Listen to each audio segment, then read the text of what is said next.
Ladies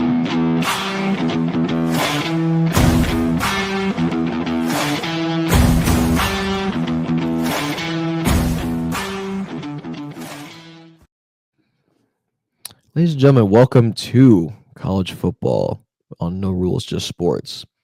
This past week was championship week for pretty much all the big conferences. So we'll work our way slow. We're just waiting for Coach to come back. We'll start on Friday. Going out to the Mountain West Championship, we had UNLV taking on Boise State. And I'll tell you what, yes, favorite segment, Danielle. How you doing, Danielle? Good to see you. Boise State took the win against UNLV 21-7. I'll tell you what, Boise State's they've been a powerhouse all season long. I mean, you look at their schedule. Their only loss was to Oregon early on in week 2. And they lost. It was a close one. They lost 37-34 to Oregon at number 7 at the time. So Boise State, I think they got the automatic bid to the new formatted college playoff. So they are the number 4, I believe, number 3. Number 3. Yeah, they're the number 3 seed in the college playoff for this year. So well deserved. Kudos to them. Kudos to them indeed. Let's see. Heisman candidate Ashton Jonty continues to dominate. He had 32 carries, 209 yards, and a touchdown. I mean, I think this guy is going to be he's going to land in a great place next year. Hopefully Dallas. We'll see. If not Dallas, then somewhere who needs a running back. I don't know if y'all have a high enough draft pick for him. That is true. Where do y'all sitting at right now? If it were to end, I know, because we keep our records fucked now. So, that's something for me. That's something to look up. I'm about to say I would look it up, but with my internet, I ain't touching shit right now. Here, let me look at it real quick while we're waiting for Coach. Usually, I have my other screen, and that's what I do. But where my internet's like hitting and missing right now, I don't want to do shit except for right. Come on. I usually have my laptop pulled out, but I haven't had any issues lately, so I didn't even pull it out. So that way I look my shit up on my laptop. It has my computer don't. Right. Hold on. I'm trying to pull it up real quick.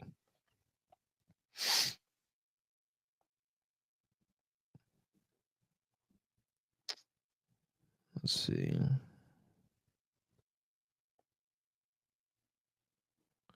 Why won't this fucking come up? This is being annoying.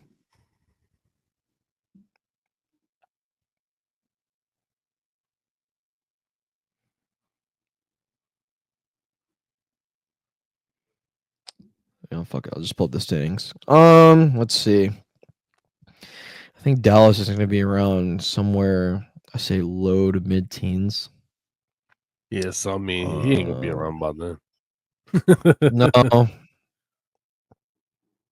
I mean, it's one of the things where you don't really see a lot of, like, there's not like a crazy need for any team to grab a running back besides y'all right now, but with just a crazy talent like him, I don't see anybody passing him up, whether they need it or not. Yeah, obviously, I would say. Go ahead. I would say obviously your teams that need QBs and shit they're going to go for that first, but like the teams that don't right now, he's just one of them generational talents you don't really pass up. That's true. I mean, really, Dallas is going to be the number 1 team that needs a running back in the offseason. I think the only other team that's going to need a running back, theoretically, I would say, I don't know, Jacksonville maybe. I don't know what the situation with ETN is going to be going into the offseason. Or I guess, they have Tank Bigsby as well. Can't pronounce the name. Cleveland Browns, I don't know if they're moving away from Nick Chubb. But New England Patriots, they have Ramondre Stevenson. They got Antonio Gibson as well. So yeah, I mean, I would say Dallas is gonna be the number 1 landing spot, but who knows? Now I do say that I say it. Pretty much, I've been saying it since the all throughout our college football talk. R.J. Harvey. I think he'll be a really great fit in Dallas. He's UCF's all-time leading rusher. He is tied for the most touchdowns in team history. He just holds a legacy there at UCF. So I really think that he would make a great asset to the Dallas running game. But yeah, so that right Coach is now. having a little bit of technical difficulties getting back in. He's working on it. Oh, no worries. And it's just not a good night for technology. Yeah, I know, right? Oh man. Oh man. So What do you think about the? I hadn't heard anything about this kid. Now all of a sudden he's all over my social media. This white boy from Arizona State. I don't even know yeah. how do you pronounce his last name? Oh, hold on. I'm Cam gonna Scatbo Scatbo Scatabo. let me hold on 1 second. Excuse me. By the way, I let me hadn't drink some. heard anything about dude, and now all of a sudden he's all over my shit. Highlights all over it. Him talking's all over it. His confidence is Right. everywhere. Like he's Um. everywhere right now. Here, I'm pulling up his name. He said the first clip I saw where he said he's the best running back in the country, and that's why he did the Heisman pose. Scatabo. Yeah. Yeah, So I and mean, the then kid's insane. And you know what? Speaking of Arizona State, I'm trying not to jump the gun here with Coach trying to get back in, but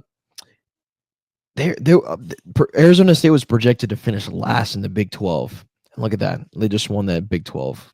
I mean, they just had a historic rise. They went 11-2 this season. Iowa State also had they had a great season. I believe they had the first 8-0 start in team history. So, I mean, that was a great Big 12 championship.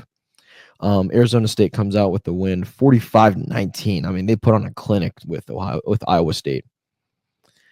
But yeah, just overall, I mean, it's exciting to see, someone that's not like Oklahoma and Texas now that they've moved on to the SEC. So definitely, it's going to be, I think the Big 12 will finally be up for grabs each year. I would like to. I would. What'd you say? speaking of that kid though, I really like his running style. He's that Yeah. downhill gritty. I'm gonna hit you before you hit me. Like I like that kind of run, and I think that I like the way he plays. Like I said, I never heard of him until today. Mm-hmm. So I was like, who the hell is this kid? But like, Right. but that's another great example of social media, man. He made Yeah. that one comment, it went viral, and now his clips Boom. Everywhere. So I think he'll be when he decides to enter the draft. I think he'll be he's gonna be golden. I did not get a chance to watch this game. The only game I really got to pay attention to was the Georgia and the Texas game. But and when Maryland won Big Ten, that was crazy. all right, get the fuck out of here. Get the fuck out of here. Oh my god. You know what? I'll buy you whatever alcoholic bottle of alcohol you like when Maryland wins the Big Ten. I like to throw. I have to Oh, throw Lord. something about that every episode. I Mm. mean, did you see them stats they put up in that game? It was crazy. It was wild. Who Maryland? Yeah. Oh man. Oh man. Yeah, Let's I don't know. see. I would assume just go ahead and start going on like normal. Okay. Unfortunately, just Gotcha. Coach will because make it in. yeah. Coach will make it in when he gets a chance. Oh man. Might be making a bid to move on to the ACC. I'm just playing. I'll wait for but speaking of, I'll wait for Coach to talk about the ACC game. But let's talk about the let's go to the Big Ten real quick. Number 1 Oregon State taking on number 3 Penn State. Oregon comes off on top 45-37. It was really pretty much a back and forth game. Lots of points scored, very high scoring, and you really thought that Penn State was going to come out at the end, but Oregon was able to hang on. Looking at the stats, Drew Aller, 20 for 39, 226 yards, 3 touchdowns, 2 interceptions, though. So 3 touchdowns is good, 2 interceptions not too great. Dylan Gabriel, on the other hand, for Oregon, 22 for 32, 283 yards, and 4 touchdowns. It's a much better performance. Much better winning right there. Overall, Penn State had 297 rushing yards, and Oregon had 186 total, with Jordan James having 2 touchdowns and 87 of those yards of the 186. Overall, yeah, that was just, I mean, I would have really liked to see an Ohio State Oregon rematch, but of course, Ohio State really shit the bed week prior, thanks to Michigan. So, really, just overall, it was still a great. It was still nice to see Penn State. They've been playing tough ball this year, so it was really great to see Penn State on the Big Ten championship and new team Oregon. So, let's see. Trying to work as slow as possible, see if coach can make his way in. He's restarting his router again. Is he? Okay. Gotcha. I don't know. I didn't see. Is he messaging in the chat? He's messaging in. Oh yeah, on Facebook. Our chat. Okay, gotcha. Yeah. What were you gonna say? I'm trying to think of what we could talk about. Like he says, tiptoeing, trying to stay away from the big games until he gets back. I know he was like so excited to talk college too. We can look ahead. Let's look ahead to this week real quick. We got America's game. We actually held it up in Landover, Maryland. It's at Northwest Field this weekend. We got the annual Navy Army game. Army is playing some really good ball. By the way, they just won the American Athletic Conference this past weekend. So at an 11-1 record, they knocked off Tulane. Yep, they knocked off Tulane 35-14. And what do you think? I haven't watched much Army ball. I don't know if you have either, but what do you think their key is to being 11-1? Honestly, I haven't really watched them. I saw their names pop up a lot, but I haven't had a chance to really sit down and watch a game. I intend on watching this one, obviously. Oh, absolutely. But, I enjoy. This is one of my favorite games. I can't wait to see the fits. Oh yeah, I'm so. Do you have good internet to pull up the uniforms? I can definitely try. Sean said running damn ball. Yeah, I mean Navy's usually good at that, but Navy's 8-3. Coming in. But yeah, I do. I remember we discussed the uniforms, and not too soon after we on one. Yeah, I think it was it was the Navy ones, but then the Army ones came out like right after, or it might have been vice versa. I think we talked about the Army. It was vice versa, but we pulled up both. Yeah, both of them are fire. I'm pretty sure this is one. Of course, it's Under Armour too, because Under Armour superior. Yeah, Under Armour likes to. I mean, that's fire. Yeah, that's a dope ass little setup there. And then obviously, so I was trying to find a better one than this. Yeah, the true black knight uniforms. Yeah. I was trying to, but they don't have a really good. So we'll just have to wait for Saturday. That's the uniform is fire though. That shit. Yeah, that's clean. Hey, that's kind of dope too. It's Nike versus Under Armour because Nike did theirs. That is true. That's dope. Oh yeah, 100%. What would you say? What would you say a bigger game is? Michigan, Ohio State, or an Army Navy? I mean, that's kind of a bad comparison, but traditionally, it's hard to even say that because it's traditionally both. You know what I mean? So it's right. I would say the viewership's probably better for the Michigan and Ohio State, just because those teams are at the top of their respective. You know what I mean?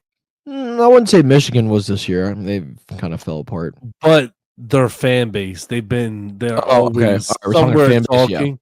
Yeah, fan base wise, I just feel like you got two of the biggest schools that people everywhere like. I mean, Yeah.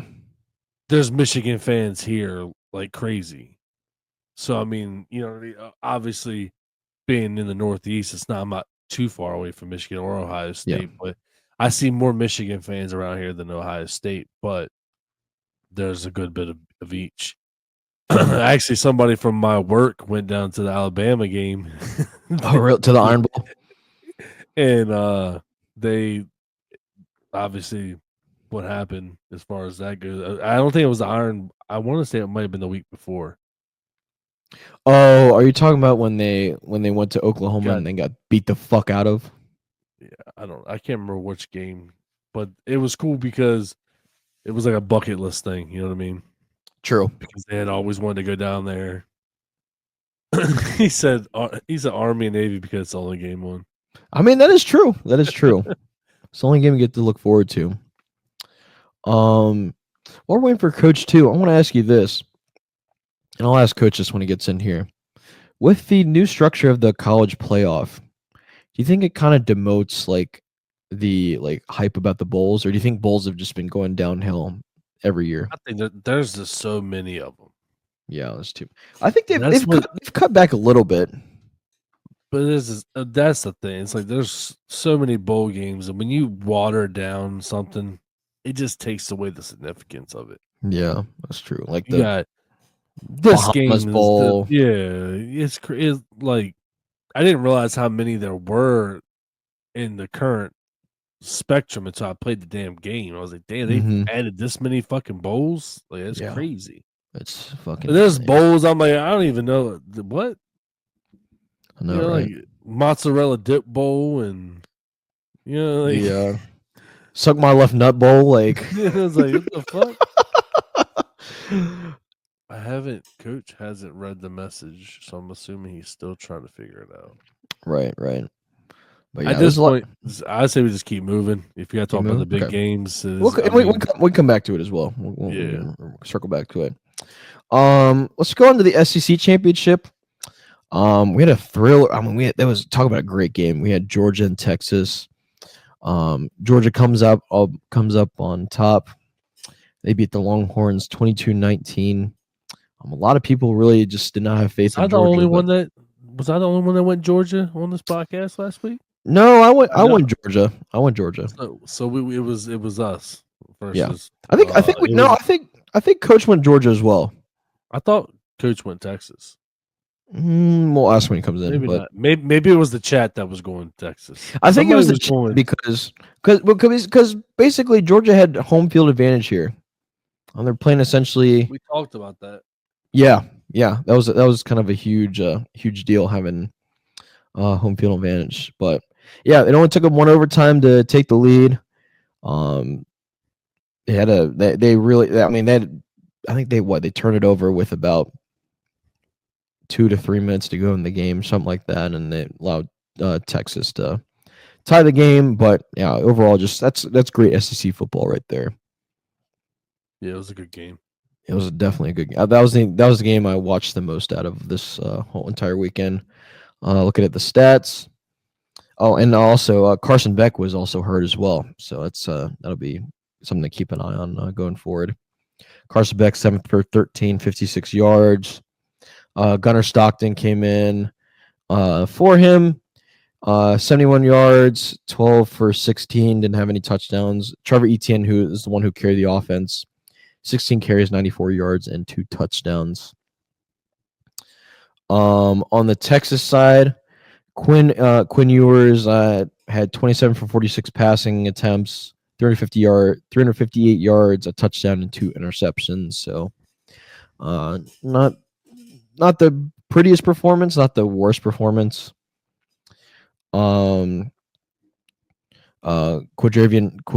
Quinter, I can't pronounce his name. Windsor had had 19 carries, 51 yards. Was the leading rusher for the Longhorns.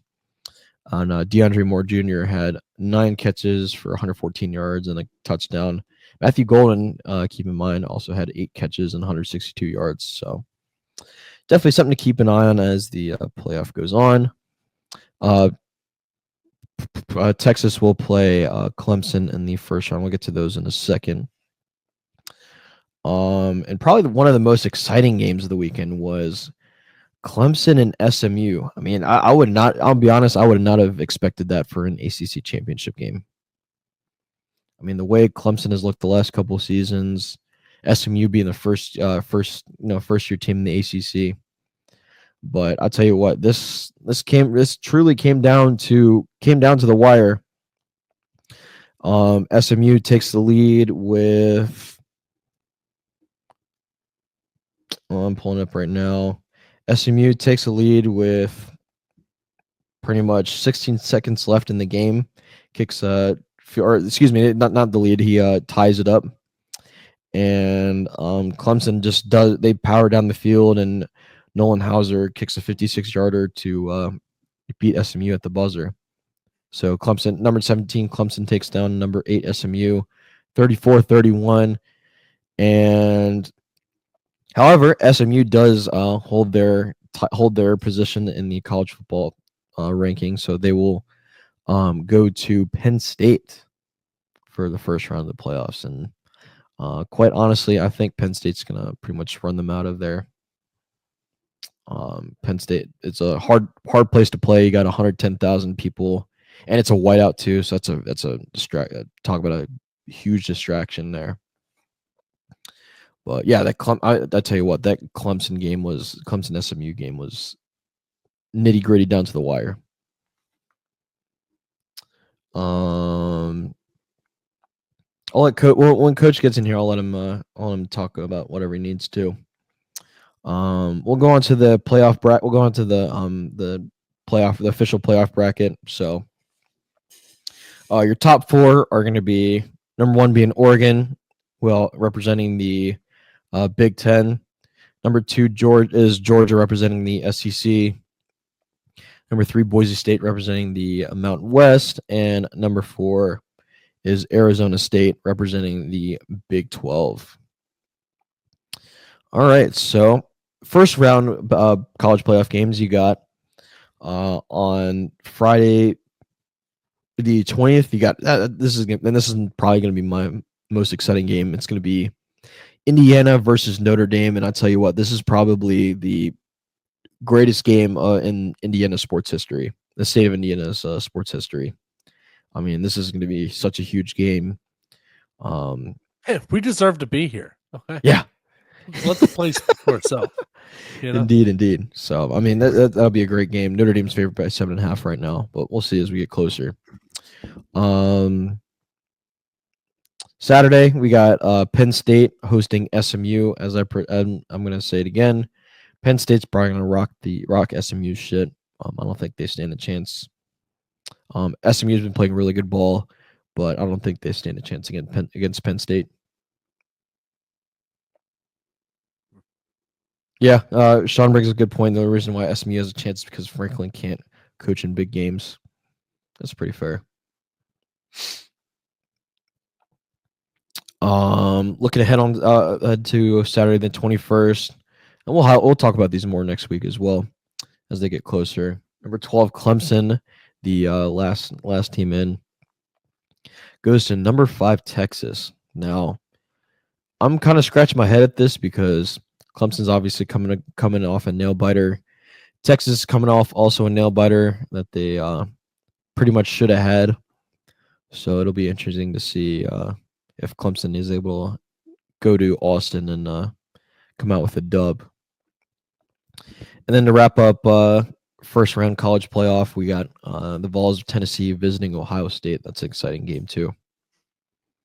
So all in all, it's been a fairly exciting college football season.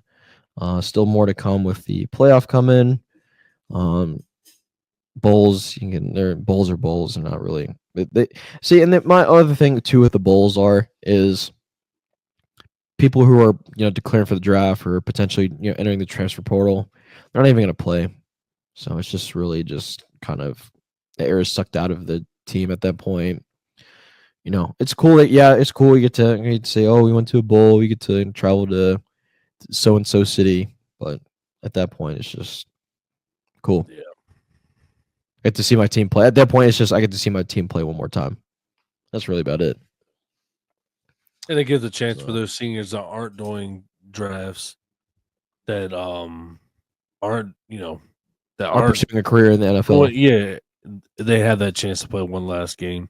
Exactly. I mean, Exactly. that's always that's a tough moment for any sport athletes, football athletes, especially if you're in that position where you're not going to be playing anymore for whatever reason. They just get that last game out. So, coach is actually having technical difficulties to the point where his internet's not working at all. Oh He said shit. that he had to call them. He's on the phone with them. That's The crazy. internet took a complete shit. So, Total shit. yeah. So, Yeah. honestly, we can talk more college, or we can jump into the NFL, do our segments. We can always bounce back if coach wants to talk about anything specific. But I mean, Yeah. not just keep the show Let's see. rolling. Who well, last but not least, go back to the Army Navy game. Who you got? We'll go with Army, honestly. Yeah, I think like looking I think Army's won the last 3 games, if I'm not mistaken. Remember this is disclaimer, this is not a factual show. We're not all about stats and facts and all that bullshit. We're all about giving Fun our opinions. fact, my remember, I don't know if in the chat, my old high school coach took his team to states. He went to another team around here. He took Mhm. them to states for back to back state championship wins. They're currently 28 win streak right now, undefeated for the last Wow. 2 seasons. But ironically enough, one of his players signed and committed to Army. Good shit. He'll be going and be playing for the Black Knights next season. He actually had I didn't get a chance to really look at his page like that, but I saw he had a couple players signed to some pretty big schools, so it's exciting, Good especially for around stuff. here. Yeah. Oh yeah. Like I said, I mean, we have some good talent that comes from out here, but nothing consistent. He's been able to consistently put kids into good schools. He started with his son, that was the quarterback for the last year's state championship team. He went to Vanderbilt, so he was there That's a this year. He was there that's this a year when they played. that's a good it's a good place to play in Vanderbilt. A lot of people underestimate that. I say the 2 places that people very underestimate, playing football at are Vanderbilt and Georgia Tech. I mean, Georgia Tech, they like to play spoiler. I mean, they spoiled Miami this season.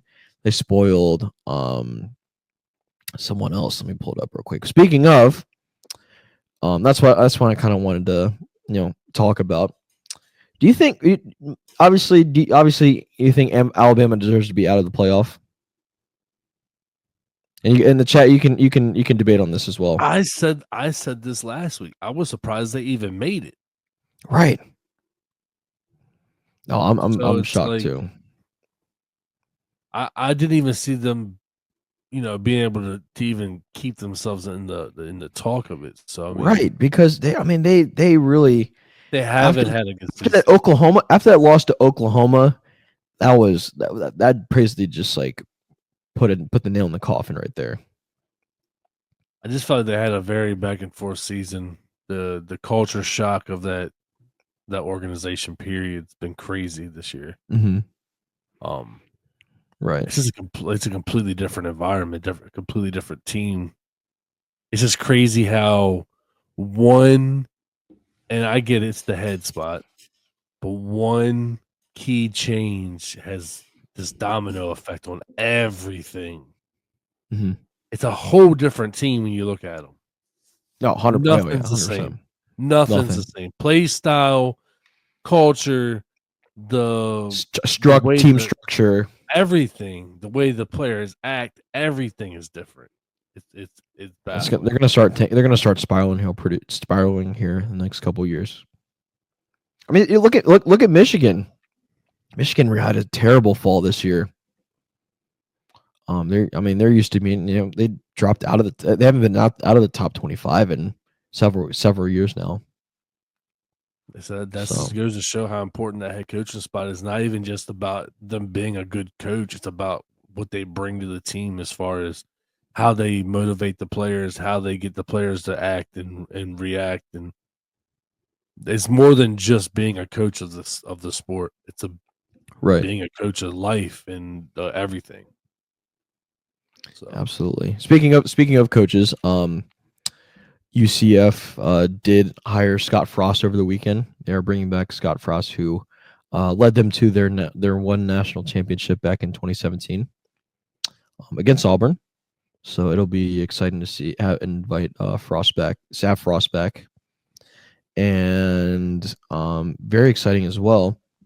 Scott Frost brought. Give me 1 second, I'm pulling it up. Pulling up the full article.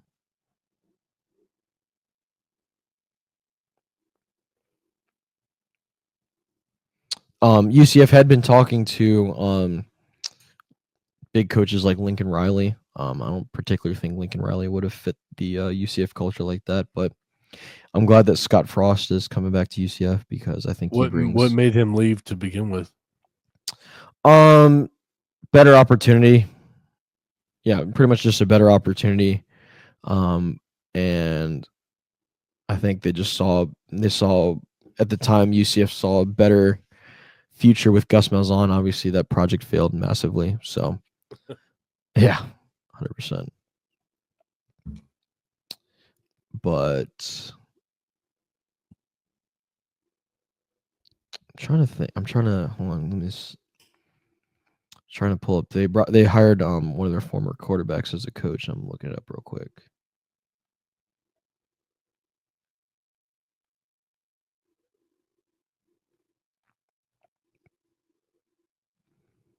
Mackenzie Milton. So Mackenzie Milton is coming back, and he's been brought on by Scott Frost as their new quarterbacks coach on the coaching staff.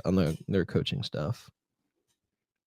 So definitely some a bright future ahead for the UCF Knights. It'll be nice to see hopefully some more success in the horizon, and they'll have a big spot to fill with RJ Harvey leaving. But we were talking about Georgia Tech. Georgia Tech, week 1 they upset Florida State over in Ireland. That was kind of the start of the fall of Florida State. They upset Miami a few weeks back, and then they almost one game I forgot. They almost upset Georgia Tech. Georgia took them to 8 overtimes, but Georgia ended up That's crazy, bro. 8 overtime. overtime. I watched the whole game. I watched the entire game. I watched the entire overtime too, and that was just back and I'm forth. gonna tell you this: a game of football is tiring. 8 It is. overtimes. I That know them it takes a boys was toll on your hurt. body. I bet them boys was. They didn't do no partying, no celebrate. Man, them motherfucker went home and went to sleep. Yeah. That's The comparison I think of that was the from Rocky 2, the scene where Rocky and Apollo Creed are just battling each other out. They're both they've both fought to the end. They're both just bloody messes. But that's kind of how I compared that. I compared the Rocky and Apollo fight to the Georgia Tech OT battle. I mean, no one wanted to no one wanted to lose, which it was totally gritty. 8 OTs took an hour, almost the same amount of time as the quarter. Yeah, it was crazy. But it's exciting football right there. It takes a toll on your body, but it's exciting. 100%.